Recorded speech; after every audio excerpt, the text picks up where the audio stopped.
కార్తీక్ అయితే వాళ్ళ నాన్న అన్న మాటని చిరాగ్గా వింటూ ఉంటాడు. ఇక శ్రీధర్ అయితే మీరిప్పుడు కోటీశ్వరులు అనుకుంటున్నారా ఏంటా? మీరు పేదవాళ్ళు. మీలాంటి వాళ్ళకి సాయం చేయడం నాలాంటి మంచివాడు తప్ప ఎవడు రాడు అని అంటే, చెప్పండి ఏం చెప్పాలనుకుంటున్నారా అని కార్తీక్ అయితే అంటూ ఉంటాడు. ఏం చెప్పాలనుకుంటున్నాను అనేది అంటూ ఉంటాడు శ్రీధర్. ఇక అనసూయ అయితే మంచివాళ్ళు ఏదో అంటున్నారు బాబు అని అంటే, నాలాంటి మంచివాడే మీకు ఇప్పుడు సాయం చేయాలి. ఇప్పుడు నేను మీకు సాయం చేయాలి అంటే నీ మేము తాతగారిలాగా మిమ్మల్ని మోసం చేయడానికి రాలేదు. మీరు నన్ను ఎంత అవమానించినా సరే నేను మీకు సాయం చేయాలనుకుంటున్నానంటే చూడండి నేను ఎంత మంచివాడినో అని చెప్పి శ్రీధర్ అంటూ ఉంటాడు. ఇక అనసూయ గారు అని అనేసరికి ఆపండి మీ నాటకాలు, నేను అసలు పాయింట్ చెప్తాను వినండి అని చెప్పి శ్రీధర్ అయితే అంటూ ఉంటాడు. ఇక కాంచన వీళ్ళందరూ అయితే శ్రీధర్ అన్న మాటలకి కొంచెం బాధపడుతూ వింటూ ఉంటారు. ఇక నా కాడ ఉన్న డబ్బంతా కార్తీక్‌కి రెస్టారెంట్ పెట్టుకోవడానికి నేను ఇచ్చేస్తాను. ఇవ్వడానికి కానీ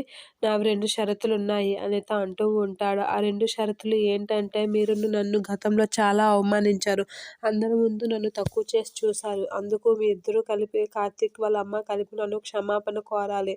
ఇంకొక షరతు ఏంటంటే మీతో పాటు నన్ను కూడా ఇంట్లో ఉండేటట్లుగా చూసుకోవాలి. అలా అయితే నా దగ్గర ఉన్న డబ్బంతా కార్తీక్‌కి ఇచ్చి కార్తీక్ బిజినెస్ పెట్టుకోవడానికి నేను సహకరిస్తాను. అంతకన్నా మీకు మంచి అవకాశం ఎవరు ఇవ్వరు అని చెప్పి శ్రీధర్ అయితే అంటూ ఉంటాడు. ఇక అందరూ అయితే ఆ మాటలు వింటూ ఉంటారు. ఇక శ్రీధర్ నాలాంటి మంచి మనసు ఉన్న వ్యక్తి మీకు ఇలాంటి ఆఫర్ ఇవ్వడం మీకు చాలా ఇప్పుడు పరిస్థితుల్లో ఇలాంటి ఆఫర్ మీరు అస్సలు ఊహించి ఉండరు. మీరు నన్ను క్షమించి మీతో పాటు నన్ను ఉంటానని చెప్తే గ్యారంటీగా మీరు ఇప్పుడే మీ తాతయ్యకి మీరు ఇచ్చిన సవాల్ని నిలబెట్టుకోవడానికి వీలవుతుంది అని చెప్పి శ్రీధర్ అయితే కార్తీక్‌తో అంటూ ఉంటాడు. ఇక కార్తీక్ అయితే శ్రీధర్ కాస్త చాలా కోపంగా చూస్తూ ఉంటాడు. ఏంటి మేము క్షమాపణలు కోరాలా? మాకు అంత కర్మ పట్టలేదు అన్నట్లుగా చూస్తూ ఉంటారు. ఇక కాంచన కూడా చాలా కోపంతో శ్రీధర్‌కైతే కాసేతే చూస్తూ ఉంటుంది. ఇక శ్రీధర్ అయితే